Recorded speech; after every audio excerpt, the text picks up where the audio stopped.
A former teacher in Japan, the Salle University civil engineering faculty member Dr. Estelito Garciano witnessed how Japanese school children effectively respond during earthquakes.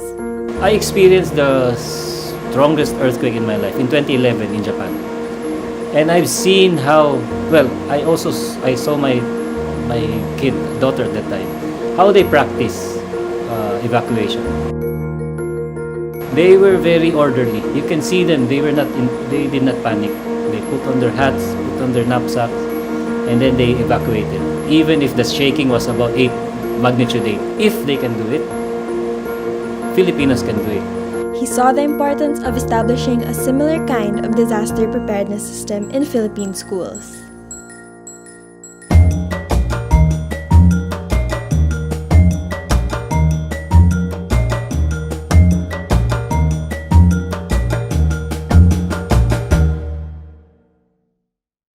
In 2013, he became part of a team that assessed the situation in Bohol after a 7.2 magnitude earthquake struck the place. For 2 years, he worked on the project Safer Communities Through Safer Schools, or SCOSO, looking at the safety of school buildings in the Philippines against natural hazards. The SCOSO team was able to survey more than 120 buildings, which were evaluated for structural and non-structural vulnerability against natural hazards such as earthquakes, tsunamis, floods, and typhoons. Stemming from this project is PRISM-H, Philippines' Resilience of School Infrastructure to Multi-Hazard, funded by the British Council's Newton Agham program, in partnership with the Commission on Higher Education.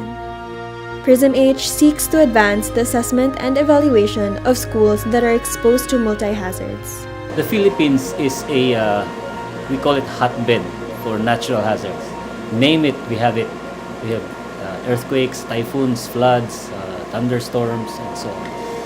And we look at the vulnerability of schools, which are important infrastructures in our country. And we experienced during Typhoon Haiyan in 2013, schools were damaged, schools collapsed. So in this case, we focus on schools and make them more resilient, assess their vulnerability,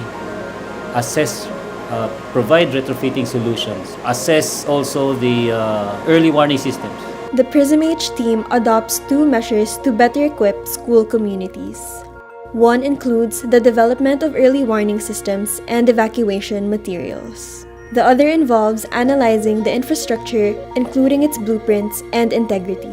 Currently, he and his co-researchers have identified 3 school locations to review. These locations were selected based on the frequency of multi-hazards. We need to protect our schools because if a school collapses, learning will stop. It was proven in Haiyan. There was a temporary disruption of classes for several months. Our school children are vulnerable.